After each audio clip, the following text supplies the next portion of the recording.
Kepler 10b orbits one of the 150,000 stars that the spacecraft is monitoring between the constellations of Cygnus and Lyra. We aim our mosaic of 42 detectors there under the Swan's wing, just above the plane of the Milky Way galaxy.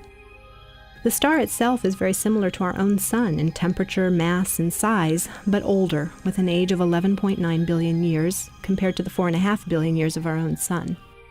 It's a quiet star, slowly spinning, with a weak magnetic field and few of the sunspots that characterize our own Sun.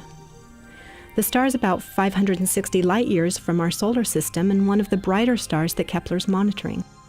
It was the first we identified as potentially harboring a very small transiting planet. The transits of the planet were first seen in July of 2009. 560 light-years. It occurred to me that when the light from this star began its journey toward Earth, European navigators were crossing the Atlantic Ocean for the first time in search of new horizons. Today we're still exploring, and our crow's nest is a space telescope called Kepler.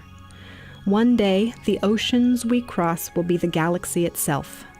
But for now, we imagine the worlds we discover by putting all that we've learned from our observations and analyses into the fingers of artists. Here you see Kepler 10b as a scorched world, orbiting at a distance that's more than 20 times closer to its star than Mercury is to our own Sun. The daytime temperature is expected to be more than 2,500 degrees Fahrenheit, hotter than lava flows here on Earth.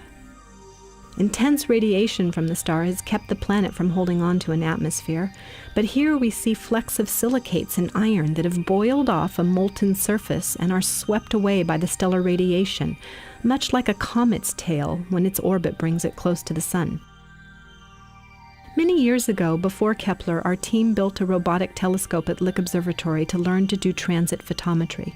We called it the Vulcan telescope, named after the hypothetical planet that scientists in the 1800s thought might exist between the Sun and Mercury.